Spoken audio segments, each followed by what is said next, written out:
Hey, welcome to Socialism for All. This file is being recorded for the June 2024 edition of Socialism for All, and it's an audiobook and discussion of Some Aspects of Our Policies and Tasks by Eugene from 1945. If you like this video, please click like and subscribe, and consider supporting on Patreon or Buy Me a Coffee at patreon.com/socialismforall or buymeacoffee.com/socialismforall. There are links to Patreon and Buy Me a Coffee in the video description. So this is the next installment in our anti-Browderism or First Wave USA anti-revisionism playlist, which chronicles the development of the set of errors, revisions known as Browderism, so named after the former General Secretary of the CPUSA, Earl Browder, who at one time in the 20s and 30s was an excellent communist and then in the 40s embarked upon a severe anti-Marxist turn, which was not even social democratic, as William Z. Foster was just pointing out in the last reading,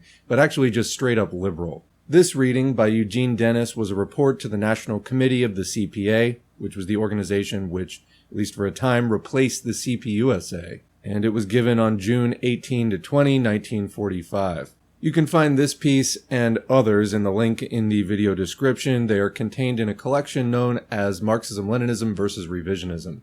And then after this segment, after we've done those readings, we're going to go back to some people who are more critical, even of the official anti-Browderists. In other words, there were the Browderists, there were the people who came in, led by William Z. Foster, and criticized and overturned some of these policies.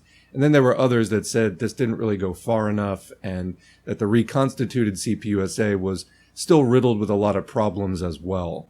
And maybe as an example of this, the author of this piece, Eugene was actually featured in an earlier piece when we did Shall the Communist Party Change Its Name from 1944, which was one of the documents where Browder is pushing this dissolution of the CPUSA and changing it to the CPA, or Communist Political Association. Eugene was one of the three other authors who contributed to that piece, singing in the chorus, as it were. Actually, his section from Shall the Communist Party Change Its Name has this in its opening paragraph, quote, "A change from Communist Party to that of American Communist Political Association by its very formulation will markedly symbolize one of the main political conclusions at which we have arrived for the present and next period of political developments within the country. It will help show that our organization is not orientated upon a course of seeking governmental power now or in the post-war years immediately following." So in this piece, basically, who was previously alongside Browder, is now joining the anti-Browderists and doing some self-criticism. But does it go far enough? What do you think? We will see as we read the piece. I also just want to add, it is just a few days shy of summer right now as I'm recording this, and it's hot, and I have an AC unit running, so if there's a little bit of extra background noise, that's what that is. It's unfortunately unavoidable. Anyway, let's begin. It is with deep humility that I submit this report on behalf of the National Board. For, despite the positive estimation of my position by Comrade Foster, I realize that I bear a full share of the responsibility for the main errors and mistakes which the National Board or our Communist Political Association has made. Generally speaking, I have not been among those who considered that the objectives of Tehran and Crimea would be fulfilled automatically and without the most active intervention of the masses.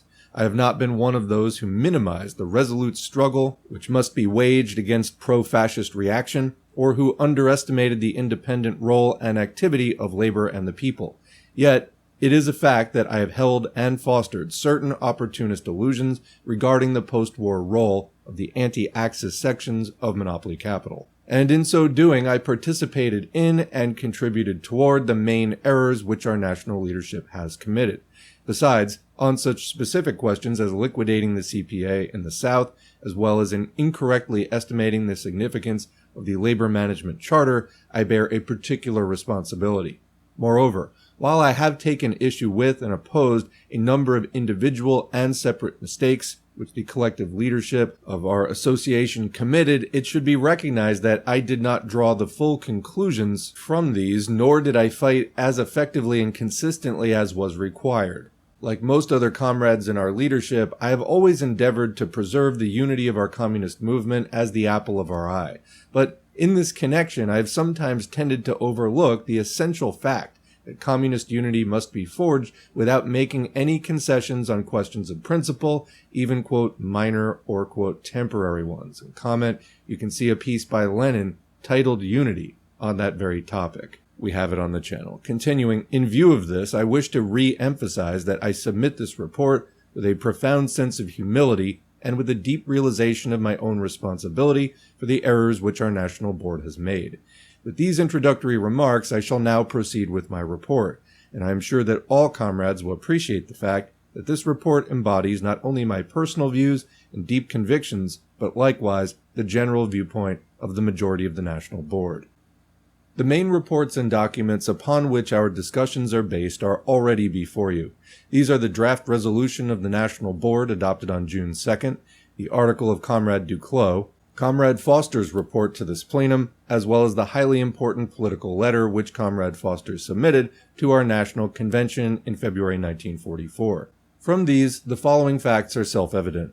First, during the course of the anti-Hitler War, in which we communists made sterling contributions, our association made a number of basic opportunist errors and mistakes. We started to depart from and revise certain Marxist theories and principles. We tended to weaken and liquidate the vanguard role of our communist movement as the independent Marxist political party of the working class. Comment, I'll just say that's a good opening, a strong start, and just a terminology issue. When we talk about opportunism in Marxism, we generally talk about class collaboration, or in other words, forging alliances with parties who have a fundamentally opposed interest. So this goes into like tailing the bourgeoisie, for example. And when we talk about revisionism in a Marxist sense, this is the entry of bourgeois or capitalist ideas into the communist vanguard. So revising basic Marxist propositions, the foundations of proletarian struggle, with capitalist and often anti-revolutionary ideas. Continuing. The responsibility for this opportunism rests not only upon Comrade Browder, who bears the heaviest responsibility for our notorious revisionism. The responsibility for our errors and mistakes likewise rests upon our entire national leadership, and in the first place upon our National Board. Those revisionist departures from Marxism, which we were making up to recently, adversely affected the application of our correct policies for winning the war, and were disorienting our communist organization and other anti-fascists as regards coping with the new and complex problems which now arise as we enter the post-war period. Secondly, the reports and material before you indicate that the majority of the National Board now understands and is attempting to rectify its former errors and deviations.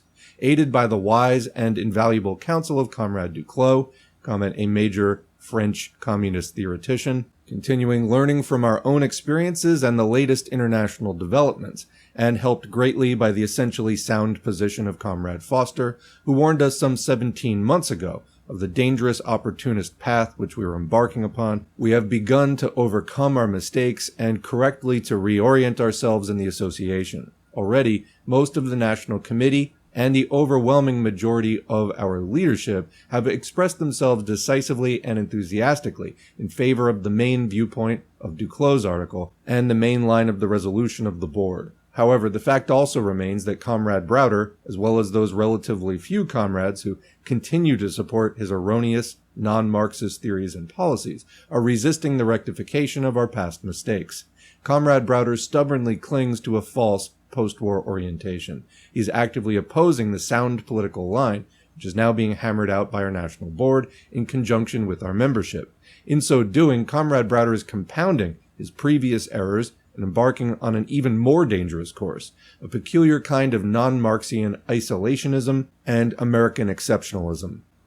Before analyzing the nature and basic source of Comrade Browder's errors, and thus also the errors of our entire national leadership, as well as why these errors happened, it is worthwhile and enlightening to examine the present position of Comrade Browder in respect to a series of key questions. Take the cardinal question of American-Soviet relations and cooperation, which every anti-fascist and most patriotic Americans understand is the cornerstone of national and world security. Together with the National Board, Comrade Browder recognizes the paramount need and the great possibilities for maintaining and extending American-Soviet friendship and peaceful collaboration after the war as part of and as the heart of the anti-Hitlerite coalition. Browder also agrees with the board that the position of the State Department and the American delegation at San Francisco on a host of vital questions, as well as the slowness and inconsistency with which Washington and London moved to realize the Concords of Yalta, create strains and fissures in the coalition, endangering the unity of the Big Three. But Comrade Browder differs fundamentally from the position of the National Board on how to prevent America from vacillating and departing from the Agreement of Yalta in the future, on how to prevent divisions within the coalition, on how to consolidate and strengthen American-Soviet unity. Comment: this is still, in my view, absurd. Churchill would give the Iron Curtain speech not long after this, and the communist vanguard of the United States should have been preparing for an anti-communist crackdown. And not even just an anti-communist crackdown, an anti-labor crackdown. You get the Taft-Hartley Act in the next few years, McCarthyism, the Second Red Scare, all that stuff. That was coming right around the bend, and it was predictable. I mean, how much influence and power did these communists think that they had to keep the United States on a course which was contrary to its fundamental interests as an imperialist power? They were so interested, and you can just hear this language throughout, that they were so interested in kind of sucking up to the bourgeoisie and this refrain of national unity and just sort of being on best behavior that they closed their eyes to the immense assault that was going to be unleashed. And it was devastating, and we still feel the effects of it today. I mean, to this day, the labor movement still has not recovered. It's still in the ditch that it started hurtling toward in the 1950s and 60s. All right, continuing, Browder considers that the coincidence of interests of capitalist America and the Soviet Union, the joint interests of our nations arising from the common need of establishing a durable peace and prosperous and mutually beneficial trade, predetermines the future role and position of the decisive sections of American monopoly capital in respect to future American-Soviet relations. Browder counts first of all on the, quote, intelligence of the most, quote, far-sighted sections of the bourgeoisie as the main, quote, guarantee that the crucial necessity of American-Soviet amity and cooperation will more or less automatically overcome and surmount existing difficulties and differences and will suffice to curb the aggressive imperialist aims and policies, including the anti-Soviet hostility of powerful sections of American finance capital. So comment, this is the same thing that Foster was talking about. For some reason, they really decided to make this the refrain, attacking Browder on his erroneous position about the progressiveness of finance capital. While that position of Browder's was totally absurd and liberal, it is pretty much just scratching the surface, however, and continuing to harp on it to this extent is, I think, to the detriment of everything else. You wind up ignoring everything else. Let's see what else he actually gets to in the criticism of Browder. Continuing, the National Board believes that the common interests of the United States and the USSR are real and are strong and compelling factors, without which there could be no basis for long-term and friendly cooperation and peace. At the same time, the Board also believes that these interests in themselves, that these favorable objective conditions neither can nor will automatically determine America's policies. We cannot overlook the contradictions between the capitalist and socialist system. We cannot forget the lessons of the League of Nations, Munich, or World War II. This is why we consider that American-Soviet friendship and cooperation, and the task of completing the destruction of fascism in Europe and everywhere, will not and cannot depend upon the, quote, intelligence of this or that section of monopoly capital. It will depend above all, and to a large extent, upon the welding of a firmer and more solid national democratic coalition within our country. A coalition resting upon the power and unity of labor and all other democratic forces, especially upon the working farmer, the Negro people, small businessmen, professionals, and intellectuals.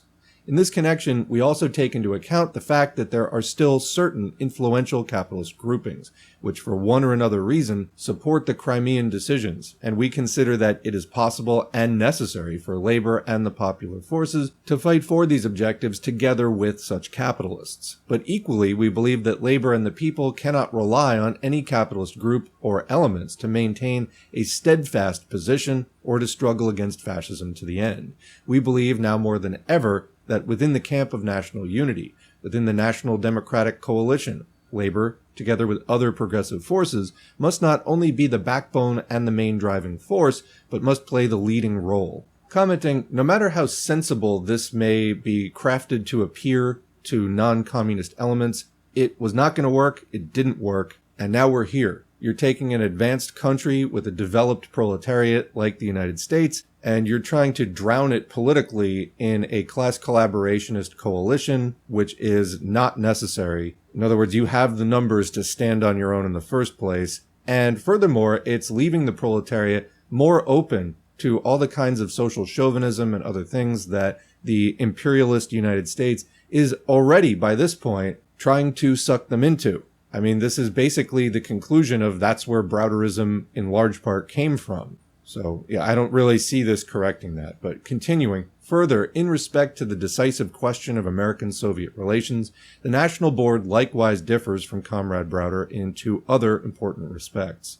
Unlike Browder, we do not believe that the USA follows at the tail end or is the naive pawn of British imperialism. Paging Lyndon LaRouche, actually, is this the neo-Browderist LaRouche-Patsock connection? Interesting.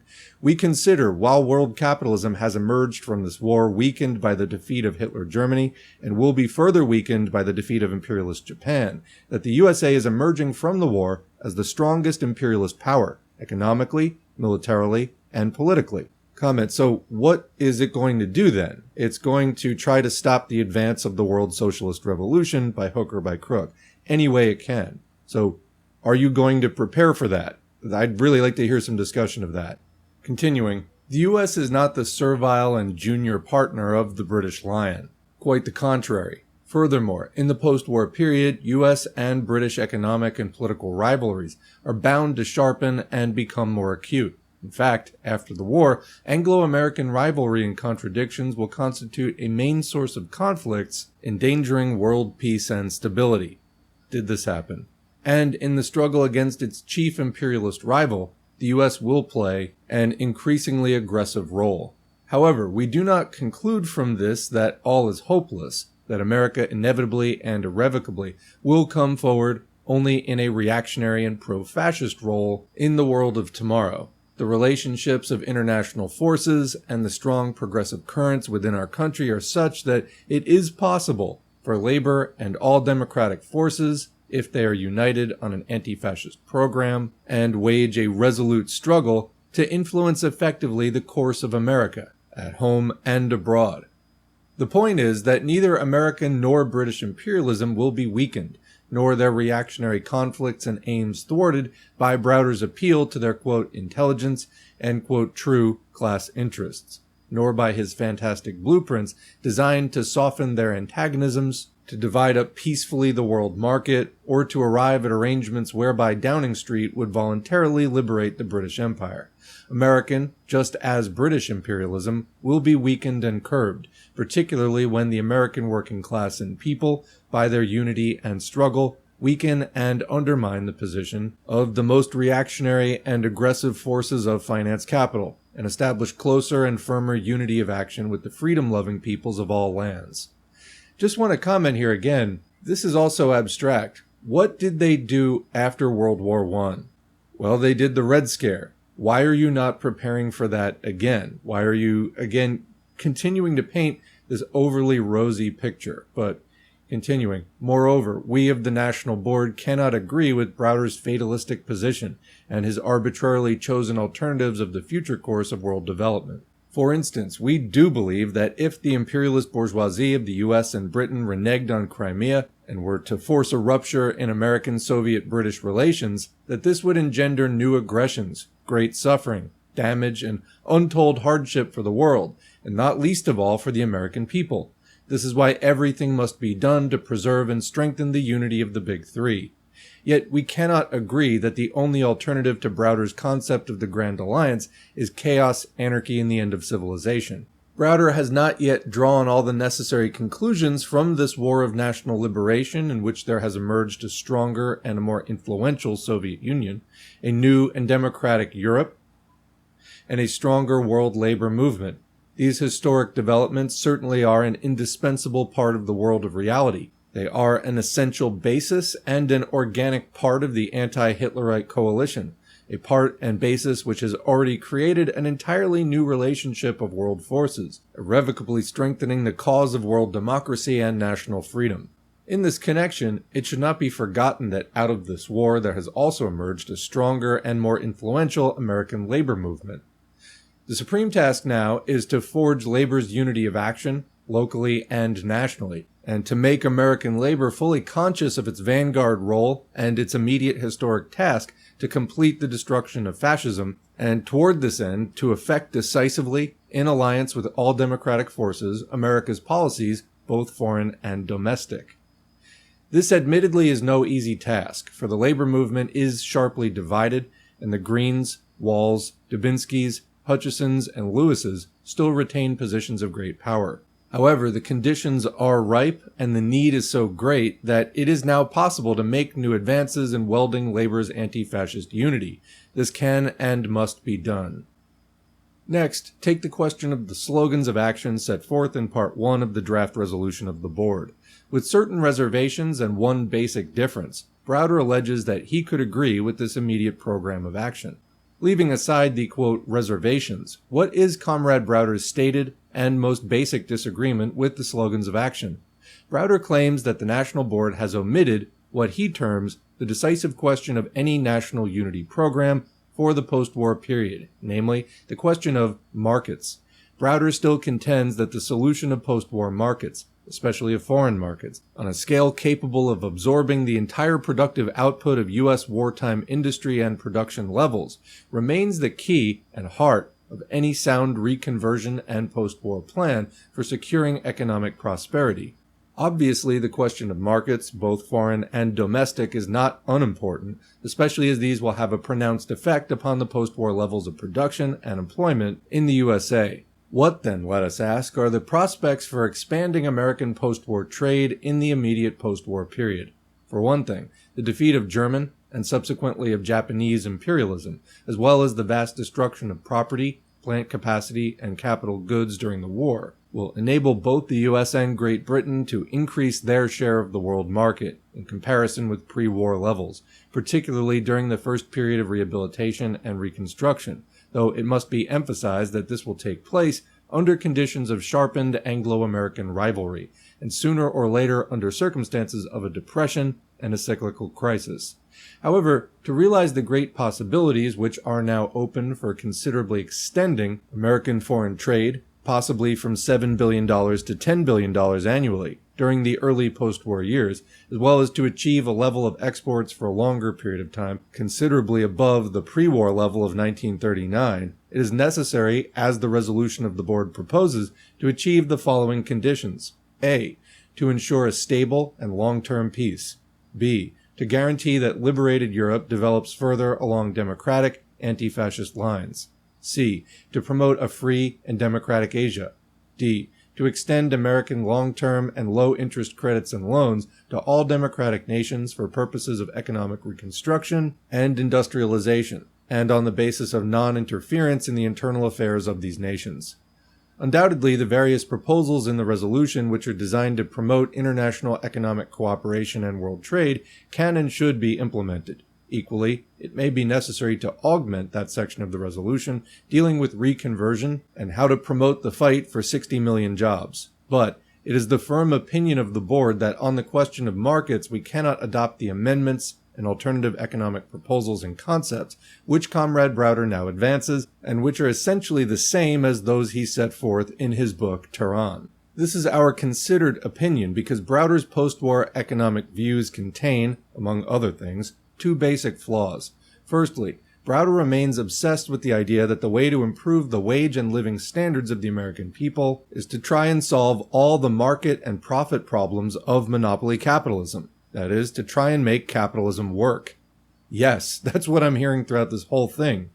This is why Browder puts forward an economic program for monopoly capital, for trying to overcome the anarchy and contradictions of capitalist production, for trying to bring about a super-organized capitalism, quote-unquote, free from crises. Browder is also obsessed with the idea that in the post-war period, the workers will not have to depend, first of all, upon their own organized strength and struggles. Rather, he believes that they can advance their interests by making one concession after another to the monopolists. However, the National Board believes that the way to promote jobs and Social Security and to raise the purchasing power of the working people, which we consider vital for the expansion of the domestic market, depends, among other things, upon how we rally and unify labor and all anti-fascists to struggle vigorously against the efforts of most employers to utilize the reconversion period to lower wages and living standards, and to undermine the trade union movement. This is why we stress the need for mobilizing the masses today to fight for improved federal and state emergency unemployment insurance, to enact the Murray Full Employment Bill and the Wagner-Murray-Dingle Bill, to start a gigantic federal and state public works and housing program, etc. This, too, is why we place such great emphasis upon the urgent need of protecting the trade unions, organizing the unorganized, and developing labor's unity and independent political action. But these key questions, which are organically connected with the problem of markets, are seldom mentioned or stressed by Browder. In comment, I haven't actually heard it that much out of Dennis either up to this point. Continuing, secondly, on the question of post-war markets and economic perspectives, Browder refuses to entertain any notion of the embryonic or forthcoming economic crises in the U.S., whose clouds are beginning even now to loom on the horizon. Browder is still hypnotized by his original opportunist illusions regarding the post-war possibility of a long-term period of expanding production and full employment taking place under present social conditions without conflicts, crises, or mass unemployment. But what are the facts? Present internal conditions in the USA are now featured in part by the present transition and shift from wartime to a peacetime economy. This process, which is taking place in the midst of prosecuting the war against Japan and under circumstances of a greater concentration and centralization of big capital, is accompanied by vast dislocations in the economy and a marked increase of unemployment. This difficult period of reconversion may last 1 to 2 years. It probably will merge with or be followed with a post-war economic boom. But this boom, too, will be a boom of a special kind. Whatever its length, 2, 3, or 5 years, it will develop unevenly, advantageous primarily to the most powerful trusts, under conditions in which there will be large-scale and chronic unemployment and serious internal struggles. Further, this post-war economic boom, due to the inherent contradictions of capitalism, will inevitably give rise to a cyclical crisis, to a severe economic crisis, and this will take place despite the prospective expansion of America's foreign trade in the immediate post-war period. And if we do not see this and do not map out a program of action to protect the interests of the people along the lines set forth in the board's resolution, then the monopolies, headed by their most reactionary groups, may succeed in utilizing that crisis for their own reactionary ends, and along fascist lines. There is also another aspect of the slogans of action embodied in Part 1 of the resolution that Comrade Browder objects to. He considers that our proposals to curb the powers of the monopolies are sectarian, if not utopian. But the contrary is true. Only by resolutely mobilizing the people to curb the powers of the trusts and cartels will it be possible greatly to expand both the foreign and domestic markets under conditions more favorable to the peoples. I just need to comment here, and this is an important point. Some of these comments are sort of knee-jerk, commentary from me about what is that about or whatever. I want to say, though, that they have not so far really laid out the rationale for this basic plan that they have, that the U.S. has to greatly expand its foreign... there's a basic rationale given for it, that they want to keep production high and basically keep developing the proletariat and all of that stuff. What would actually happen in the coming decades is, somewhat different, let's say, especially as we got into neoliberalism and the capitalist class in the late 60s into the 70s started developing the neoliberal counter plan to really drag down the standard of living and break the unions and all that kind of stuff. But at this point, I would be really interested, and I'm sure it's available somewhere, if anybody wants to point this out in the comments, if there is a mid-40s USA Communist Party sort of program for this whole thing of expanding the foreign markets in particular. Okay, what impact is that going to have on the rest of the world, etc.? Is that taken into consideration here? And just what do they expect is going to be the outcome of all of these things? In detail, though, what do they propose? Which foreign markets would they like to see the USA, taking advantage of or getting their hands in. Because, again, what the USA actually did right after this was do a full assault on the unions and anyone vaguely left-leaning under McCarthyism. Then the Korean War, which was just so many atrocities done there in the name of really beginning the Cold War. That was just a few years after this. And then getting involved in Vietnam and then the Vietnam War and all of the other incursions that the U.S.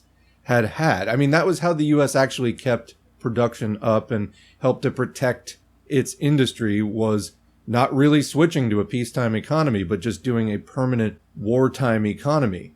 And, go up to today, and that's just the case in such an extreme way. So to me, this just falls on its face in so many different ways. And I think that more of an analysis of how they even concocted this plan, that needs to be dissected, and what were the assumptions going into that, and what were the expected outcomes, and what was really the rate of success.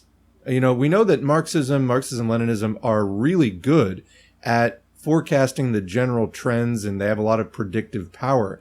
It seems to me that the actual predictive power of the U.S. Marxist movement was pretty poor at this point, and I think that more is needed in that department here. We see in this stage of the anti-Browderist movement some power jockeying and trying to get Browder out, but kind of continuing the overall momentum.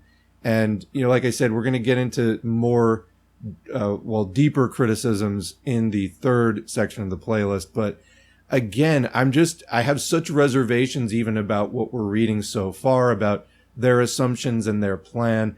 And also, this is a movement without much power. And, how they're sort of tailing the bourgeoisie, it seems to me, but then trying to convince themselves that it's actually somehow their decision to do these things. And, I don't know, it strikes me as incredibly peculiar. Oh yeah, well then we need to support this. Not only do they not care about your support, it's kind of irrelevant to the bourgeoisie. I don't really get it. And then the second that you even had the influence to say yay or nay, they would crush you. So, I don't know, just such a bizarre outlook to me, but let's continue. Only by curbing the monopolies can we seriously check and defeat those American imperialists who advocate a soft or compromised peace with feudal fascist Japan. Only by such measures can we best promote today the fullest rallying and unification of the national liberation forces in China, Indonesia, the Philippines, and elsewhere, thereby hastening victory over Japan and the free and democratic advance of the peoples and nations of Asia.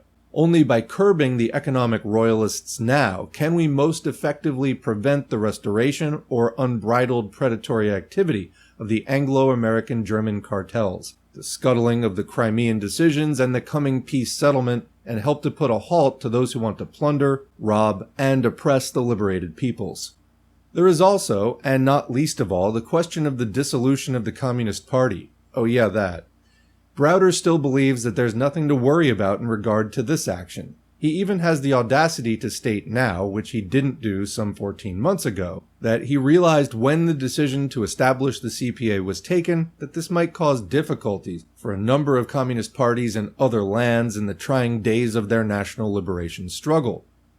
At the same time, Browder insists that the dissolution of the Communist Party was an indispensable act necessary to ensure victory for the Democrats in the 1944 elections and advisable from the viewpoint of the future role of the American communists. However, what are the facts? The dissolution of the Communist Party in May 1944, as Comrade Duclos indicates, caused serious difficulties for a number of communist parties in Europe. This in itself makes clear that we had no right to dissolve the Communist Party. This is interesting from a guy who, again, was in the pamphlet advocating for such. For the interests of the world working class, and therefore of its vanguard parties, are basically identical, so that an injury to one can never be anything but an injury to the others. Moreover, the dissolution of our party, as we can see, accelerated previous and all tendencies to put an end to the independent role and position of the American Communist Organization as an independent Marxist political movement and entity. The dissolution of the Communist Party accentuated the tendency to weaken our base among the workers in the decisive sections of industry. It promoted all opportunist views, yes, including the tendencies to limit and negate the independent role of the communists in the elections, as well as in other progressive and broad united front political legislative movements. But in fairness, how could anyone foresee that dissolving the party would tend to limit the independent role of communists in the elections? You knew it was going to do that when you wrote articles in support of it. If you didn't even, see that far, what are you doing on the national board? But, no, you know. Continuing, insofar as the 1944 elections are concerned, the facts are, the dissolution of the Communist Party aided the enemies of the camp of national unity. This is really wild. We communists, as well as those who we supported in the elections, were charged or castigated with dissolving our independent party organization in order to, quote, capture or, quote, dominate the ALP and the Democratic Party. And it must be admitted that this line of red-baiting attack was used by the Hoover-Dewey Republicans and the Social Democrats with marked and harmful effect. Furthermore, while the CPA did play a key role in the elections, the dissolution of the Communist Party tended to reduce the power and activity of our communist movement precisely during the course of the elections, and it prevented us from exerting our full strength in favor of FDR. Clearly, we cannot perpetuate this state of affairs. Irrespective of what name or form we may now choose, we communists now, from this day on, must augment and expand our independent communist vanguard role. Pending future changes in our name or formal electoral status, we can and must build our communist association among the basic industrial workers, expand our independent mass activities, including our own independent electoral tickets and campaigns. So make a note, the CPUSA, still steeped in Browderism in the 40s, seems to be ahead of the CPUSA of 2024. But we will do this, of course, in conjunction with organizing the broadest unity of action, together with all other anti-fascist and democratic forces. But now and in the future, whether we retain the status of the CPA as a non-party organization in the accepted electoral sense, or we reorganize into the CP, we must develop our organization as the Marxist Party of the American working class. The final point I wish to mention regarding Browder's present position is his non-Marxist views concerning theory. When pressed to the wall, Browder admits that, quote, perhaps some of his theories were and are untenable, or at least that they don't square with realities and with our practice.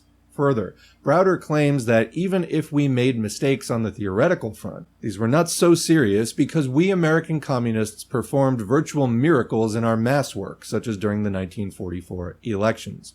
Also, Browder contends that it doesn't matter if we erred as regards theory because, according to him, we have been reacting correctly, especially since VE Day, to many of the current political developments internationally and within the country. This distortion of and contempt for Marxian theory is dangerous and has nothing in common with Marxism. Insofar as our national board and membership are concerned, it is our deep conviction and determined purpose to ensure that now, as never before, for us communists, theory must serve as a guide to action. Our Marxist-Leninist theory and practice must be inseparable. They must confirm and reinforce each other. Precisely because under Browder's leadership we were, until recently, revising Marxism, our, quote, new theory took us into strange pastures.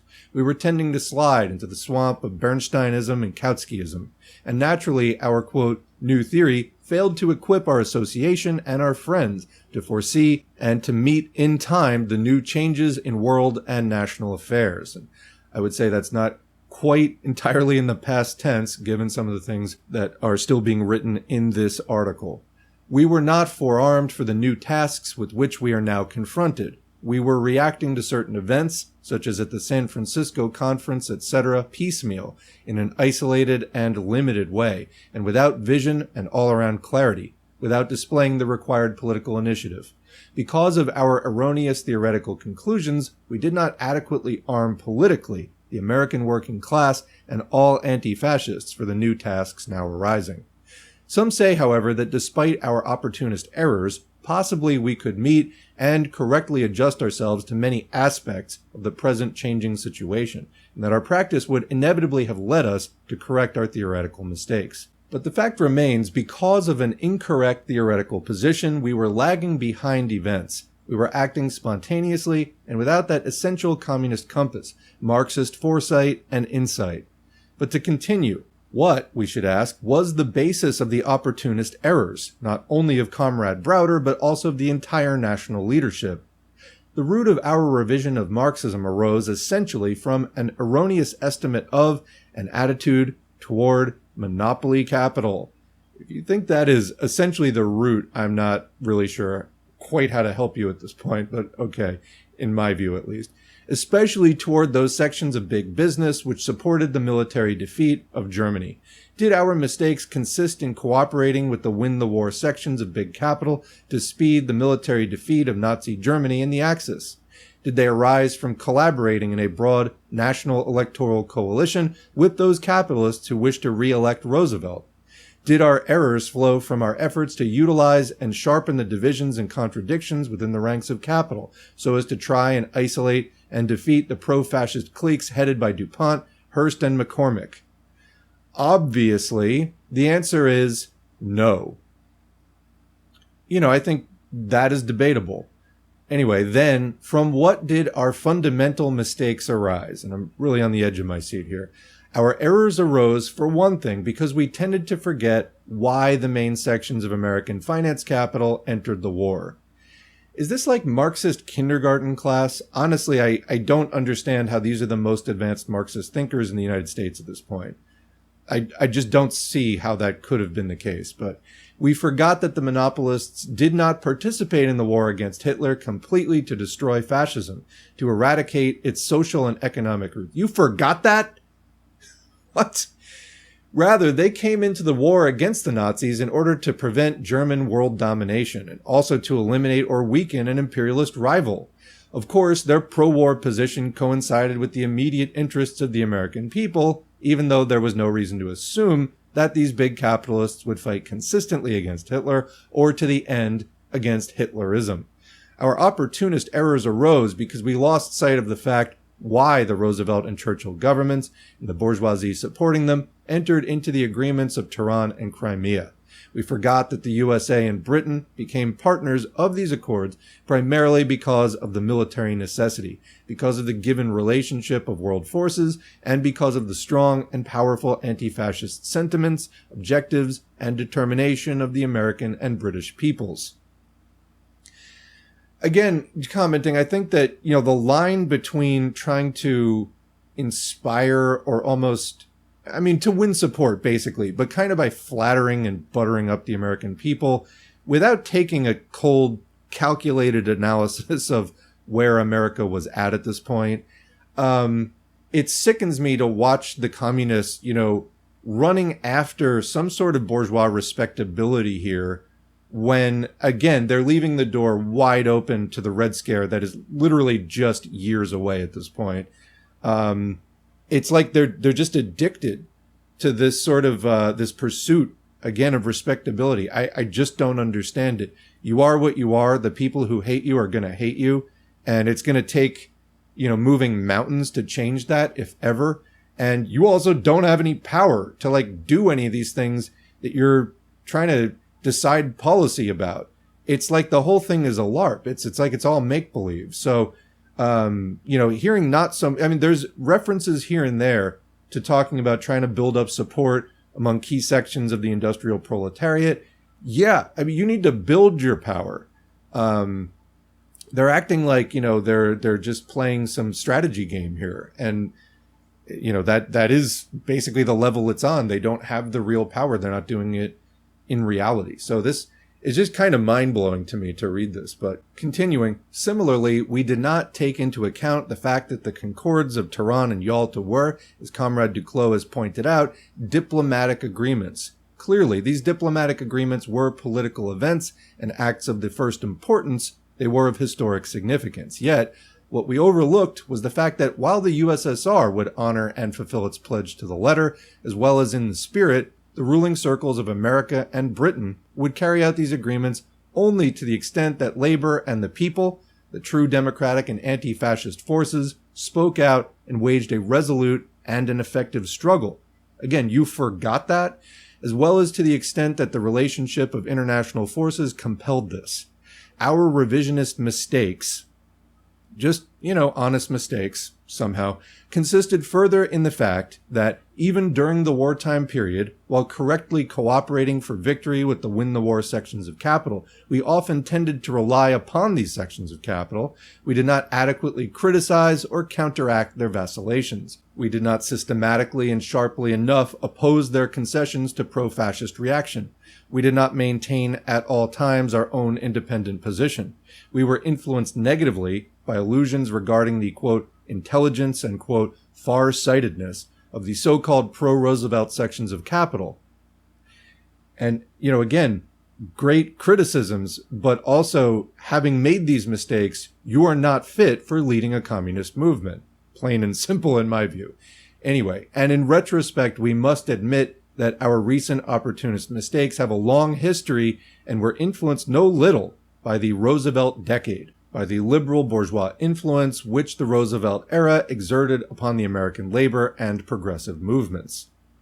Indeed. And, this is the conclusion already reached in Foster's piece, that basically, how does the revision happen? How do the capitalist ideas make their way into the communist vanguard? Because you open yourself up to bourgeois influence, and those ideas start to replace proletarian ideas and ideology. That's how it happens. We understand this. Lenin wrote about it and so on. But yet here you are, the leadership of the American Communist movement, just falling hook, line, and sinker for it. But continuing finally, and most important, because of illusions concerning the wartime and future role of the anti-Axis sections of monopoly capital, we tended to forget, and these people really need to look into ginkgo biloba. I don't know if they had that back then, but seriously, the forgetfulness is kind of a problem. We tended to forget that American finance capital and American imperialism itself breeds and engenders fascism and wars. You forgot that. And that after the war, American capitalism would seek and foster imperialist aggrandizement, that it would strive either by force or by using the, quote, dry method to attain world hegemony. Let me ask you this, though. If you forgot that it does that, what did you remember that it does? Because that is fundamentally what it is all about. So looking at them, what did you think? I mean, it's just bizarre. But because of this, we communists inadvertently, it's just sort of happened, tended to obscure and weaken the independent and leading role of the working class and consequently the vanguard role of our communist organization. In other words, you forgot the basic reason for your very existence. Because of this, we did not sufficiently forewarn and prepare labor and the people to mobilize all their strength and force for the new and complex post-war problems, and still doesn't seem to really have a grasp on what is coming down the pike. And this we must do now, at great speed and despite all difficulties, so as, for one thing, to prevent, in time, the growth of fascism within our own country. Let me ask you this, though. If they forgot all that and misunderstood and everything else, why would you think if, when it was staring them in the face, that they couldn't do it then, that they're going to be able to do it now? I mean, these weren't minor mistakes. Where is the credibility at this point? All right. The question inevitably arises as to why these basic opportunist errors, as well as other rightist mistakes, were allowed to penetrate into our wartime work and influence our main political line and approach for the post-war period. Did it take place because the leading cadres of our communist movement are organically inclined toward revisionism or are incurable opportunists?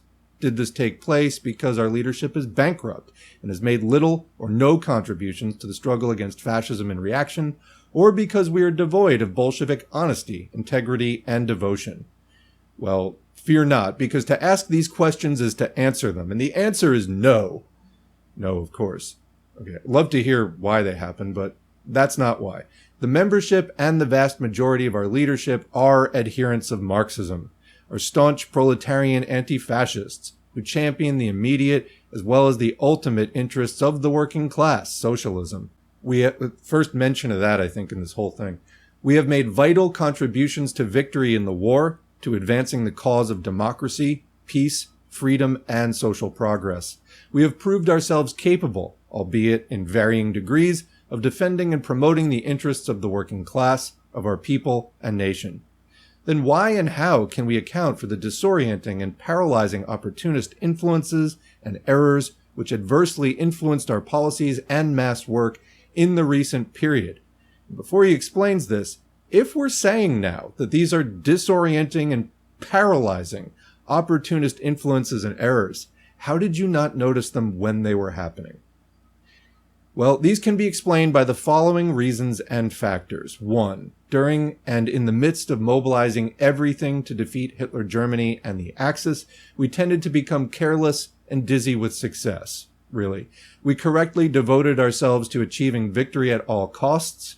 Indeed, and in so doing, we made signal contributions toward this end. Yet, in the process of doing this, we became one-sided, I think as the phrase "at all costs" might suggest.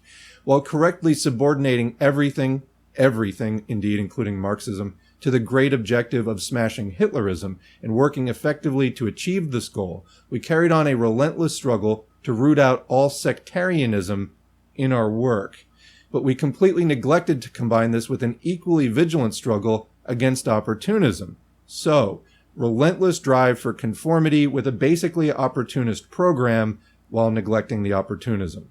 That sounds like it was built in, like kind of by design, but we forgot the sound advice of Comrade George Dimitrov, who in 1935 warned communists of all lands that to apply successfully the policy of the United and People's Anti-Fascist Front, we must, quote, eradicate from our ranks all self-satisfied sectarianism, which above all blocks our road to the masses and impedes the carrying out of a truly Bolshevik mass policy.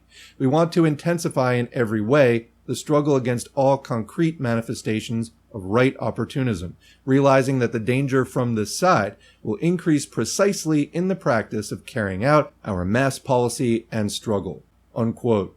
And so I'll add, there are those who criticize Dimitrov's line in the Comintern as being opportunist, that the Popular Front was too much of a move away from more of a proletarian-only united front that was unnecessary and bred opportunism and lost focus on revolution. But even here, the CPUSA was going to the right of that and even forgetting Dimitrov's admonitions against opportunism. Continuing, point 2, in the course of our Win the War and general anti-fascist activity, while participating in the broad camp of national unity, we adopted in practice a non-vigilant attitude, which just makes me chuckle in the bitterest way, but yes, a non-vigilant attitude is certainly one way of saying it, toward our non-labor allies. We unconsciously allowed ourselves to be influenced by the anti-Axis sections of the bourgeoisie. Yeah. Were you asleep? Like, what happened? This was particularly true in respect to President Roosevelt and those sections of capital aligned with him. Thus, we frequently dragged at the tail end of Roosevelt. So, at least formal recognition of tailism there. We're slow in criticizing his mistakes, weaknesses, and hesitations. Consequently, we did not develop a sufficiently independent position. And I'll add, you also lost opportunities for showing the inherent superiorities of Marxism over Roosevelt-type liberalism and social democracy. So you more or less just abandoned that fight. Continuing, we did not adequately maintain our own communist identity and vanguard role. Yeah, I mean, you eventually just liquidated the party. So I'd say that's not maintaining your own identity sufficiently. Moreover, because of this, we tended to gloss over many of the pressing grievances of the workers. The workers. Kind of forgot about them. And the Negro people, and sometimes even put a damper on their struggles. What about this is remotely appropriate for a communist, again, even on their worst day? Point 3. Then, 2, our opportunism was abetted by the fact that our national leadership has not yet fully mastered Marxism. So how did they end up the national leadership? And what is Marxism new at this point? What is your excuse for that? that in the midst of energetically supporting and waging this national... I mean, the fucking Comintern existed at this point. We're still learning Marxism. What are you talking... Like, where is this coming from? Who is this supposed to be convincing to? So, yeah, sorry, we hadn't finished the first chapter of State and Revolution yet. Like, what? That in the midst of energetically supporting and waging this national liberation war... I'm still unclear. He said national liberation war before. Which war are you talking about? Like, which nation being liberated? Because there were some national liberation struggles going on at that time, but I'm not really... World War II was an inter-imperialist war and an anti-communist war. So I'm just a little unclear on the position there. But we often confused the wood for the trees and tended to evaluate or raise short-term tactics and transitory phenomena to the level of strategy or a, quote, new theory.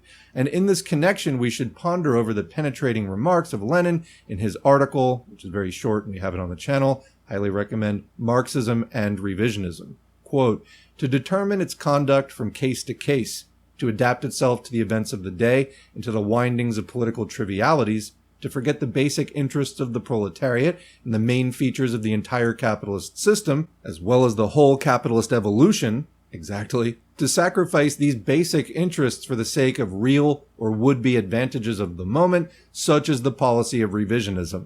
And it obviously follows from the very essence of such a policy that it may assume an infinite variety of forms and will give rise to one or other variety of revisionism, each time when there is some, quote, new question, or when there is more or less unexpected and unforeseen turns of events, even though these turns change to the basic line of development, but to an insignificant degree and for but the shortest period of time, unquote.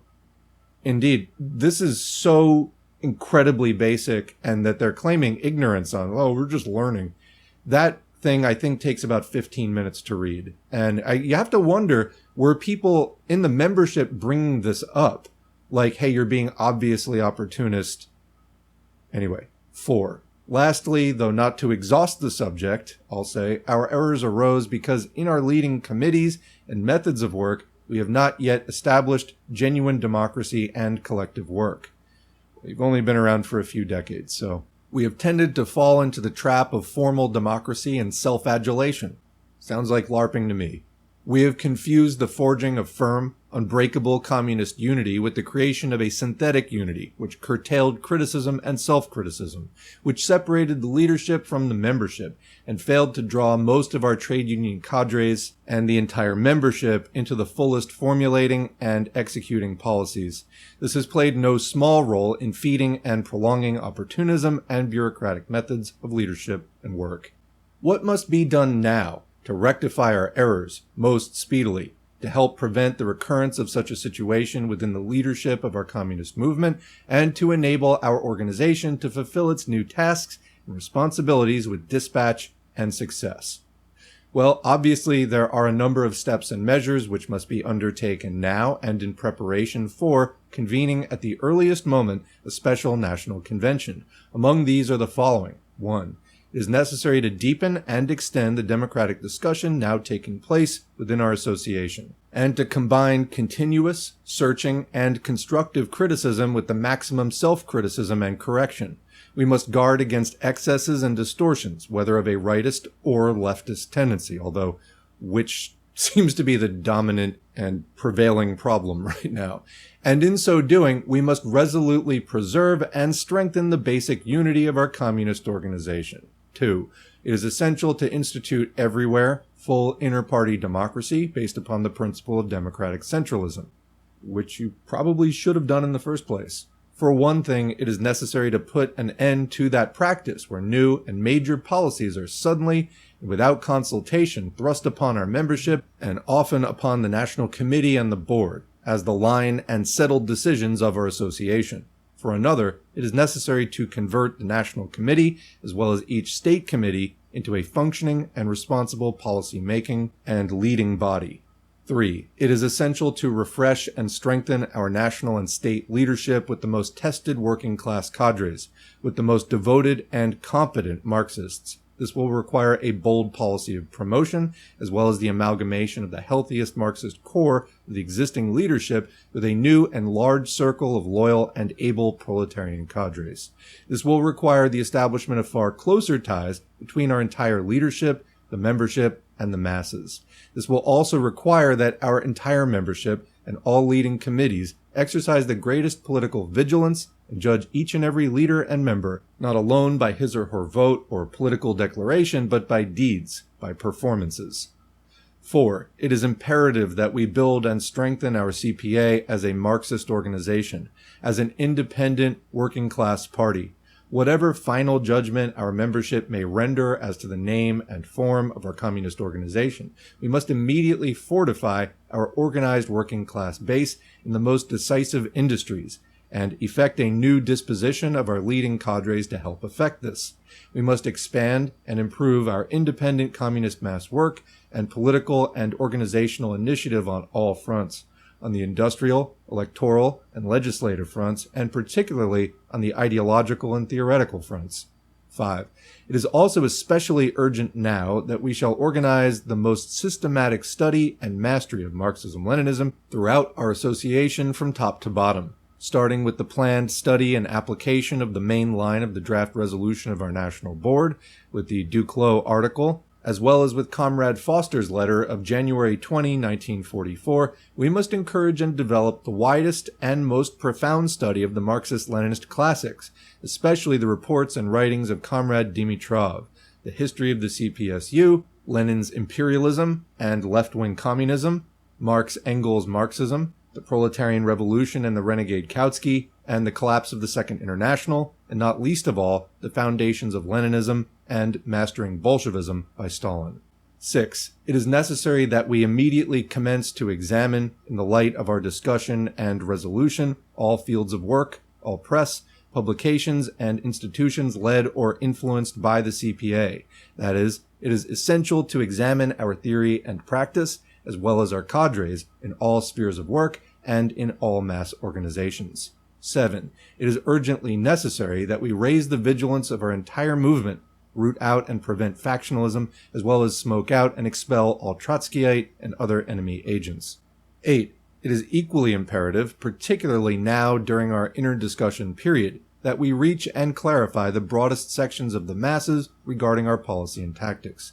We must react immediately to all slanders, distortions, and misrepresentations of our position which appear in the press, such as have been recently expressed in the columns and editorials of the New York World Telegram and the New York Times. We must utilize every avenue of public information to explain and popularize our position. And let me just ask, if this is what they're doing now, and it's a change, what were they doing before? 9. And finally, it is essential that our CPA resolutely combine our present discussions and deliberations with the maximum mobilization of all our resources and strength, with a broadening of our contacts and relations with all anti-fascists and progressives, rapidly to implement the program of action outlined in our resolution. Everything must be done without delay to rally and unify labor and all democratic forces to consistently support a progressive foreign policy, a sound reconversion program, and in preparation for the current municipal and the fateful 1946 congressional elections. Everything must be done now, in time, to weld the broadest anti-fascist and democratic unity of the nation and to reinforce the friendship and concerted action of the Anglo-Soviet American coalition. Everything should be done to help determine the course of the Truman administration, which, despite its recent vacillations and inconsistencies in the sphere of foreign policy, is still subject to mass pressure, pull 'em left, and can be influenced in a progressive direction along the lines of Yalta, especially if labor and the people are organized, united, and active. I am confident, as is the National Board, that our discussions and deliberations will result in a great strengthening of our communist movement, in the achievement of greater independent Marxist thinking, genuine democracy and collective work, and a higher type of inner communist unity. This is already borne out by the first results of our discussions and by the fact that already, prior to any official decisions, we have, in a basic sense, begun to reconstitute and convert our CPA into the Marxist Party of the American working class. This is all to the good. This augurs well for the future. Insofar as the resolution of the National Board is concerned, I would like to venture the following opinion. The main line and approach of the resolution is correct, yet there is much ground for additions, changes, and improvement. Therefore, I should like to suggest that we approve the main line of the resolution, accept it as a draft, and elect a small committee to incorporate in the resolution all amendments advanced by the National Committee and our membership. Then, on this basis, we should submit the improved draft resolution for the consideration of our membership and final approval of a special national convention, which should be convened at the earliest moment. And that is the end of the audiobook. So, I felt there was a lot of contradiction in there. I thought that there was a lot of, I was very vocal in my comments already, but I just felt like a lot of this didn't pass a basic smell test. It was somewhat self-contradictory, or was just asking you to believe that, the experts who have been in charge for years at this point were, they're now admitting, oh, we made basic errors, but, now we can fix everything. Yeah, I don't know. Maybe it's time to do something different here with different people at the helm or something. I mean, the damage has been done at this point. The party is liquidated. Maybe you can reconstitute one. But I think that the credibility, the harm that caused was immense, deep, grave. And I didn't feel that the explanations or the attempts to smooth it over and change course really convinced me at all. And I'm sure that a lot of communists hearing or reading this at the time would have said, what reason do we have to trust these people? And I guess it's on that note, the next piece that's going to be done in this series is called For the Reestablishment of Our Marxist Vanguard by John Williamson, who's another guy who was in that Shall the Communist Party Change Its Name piece right alongside Browder, again, singing in that chorus. But, I think that as depressing as this is in a lot of ways, it's really kind of saddening and angering at the same time. If you want to understand the history of the CPUSA, what happened to it, why it is the way it is today, and a lot of developments really throughout the latter half of the 20th century, it's really important to understand the ins and outs of this chapter of the derailing of the U.S. communist movement.